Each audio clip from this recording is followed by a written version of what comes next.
கோடானு கோடி விஜய் டிவி ரசிகர்களுக்கு இனிய காலை வணக்கம். இது கேபி ஜுவல்லரி அண்ட் ஜெம்ஸ் வழங்கும் ஜோதிட தர்பார். நம்ம தர்பாருக்கு வழக்கம் போல நம்முடைய 3 சிறப்பு விருந்தினர்கள் வருகை தந்திருக்காங்க. அவங்க கிட்ட பேசுறதுக்கு முன்னாடி ஒரு நேருடைய கடிதம் பார்த்துடலாமா? நாமக்கல் மாவட்டத்திலிருந்து சிவப்பிரகாசம் அப்படிங்கிறவரு எழுதியிருக்காரு. இது குருஜி ஐயா உங்களுக்கு உரிய கேள்வி. இவர் என்ன எழுதியிருக்காரு அப்படின்னாக்க, ஐயா எனக்கு வயது 22 ஆகிறது. நான் டிப்ளமோ மெக்கானிக்கல் இன்ஜினியரிங் படிச்சுட்டேன். இப்போ பிஏ மெக்கானிக்கல் இன்ஜினியரிங் படிச்சுட்டு வரேன். என்னுடைய குடும்பம் மிகவும் ஏழ்மையான குடும்பம். எனக்கு குறிப்பா ரயில்வே துறையில பணிபுரிய வாய்ப்பு கிடைக்குமா அப்படின்னு ரொம்ப ஏக்கத்தோட எழுதியிருக்காரு ஐயா. இவங்களுக்கு என்ன பதில் சொல்லலாம்? பிறந்த நேரம் பாத்தீங்கன்னாக்க 1:13 PM, பிறந்த தேதி 4/10/1995. எந்த ஊர்ல பிறந்திருக்கிறார்? பிறந்த இடம் சேந்தமங்கலம், நாமக்கல் மாவட்டம். படிச்சிருக்கிறேன், ரயில்வேல வேலை கிடைக்குமான்னு அவர் கேட்குறார்.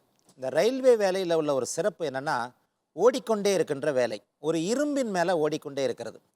ஜோதிடப்படி நகர்ந்து கொண்டே வேலை செய்பவர்களுடைய அமைப்பில் ராசிக்கோ லக்னத்திற்கோ ராகு எனப்படும் ஓடிக்கொண்டே இருக்கக்கூடிய ஒரு கிரகம், இயங்கிக் கொண்டே இருக்கக்கூடிய ஒரு கிரகம் தொடர்பு கொண்டிருக்க வேண்டும்.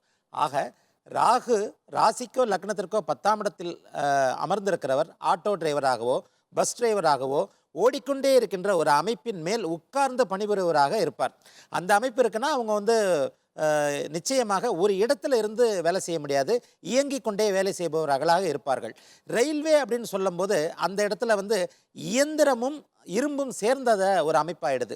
ஏன்னா இரும்பு என்பது சனியையும் இயந்திரம் என்பது செவ்வாயையும் குறிக்கும். இப்போ இந்த நாமக்கல் சேந்தமங்கலத்தில் பிறந்த இந்த தம்பியுடைய ஜாதகத்தை பார்க்க போனால் 4/10/1995, அதாவது மகர ராசி திருவோண நட்சத்திரத்தில் பிறந்திருக்கிறார், தனுசு லக்கணத்தில் பிறந்திருக்கிறார். ஒருவர் வேலை, அரசு வேலை, இந்த ரயில்வேன்றது அரசு இல்லையா, தனியார்கிட்ட ரயில்வே இல்லை.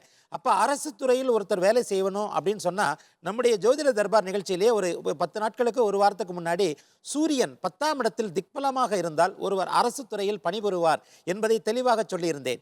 அதன்படி இந்த தம்பியினுடைய ஜாதகத்தில் தனுசு லக்னமாகி லக்னத்திற்கு 10ஆம் இடத்தில் சூரியனும் புதனும் இணைந்து தர்மகர்மாதிபதி யோகம் எனப்படும் சூரியனும் புதனும் இணைந்து 10ஆம் இடத்தில் இருப்பதால் இவர் அரசு துறையில் இருப்பார் என்பது உறுதியாகிறது.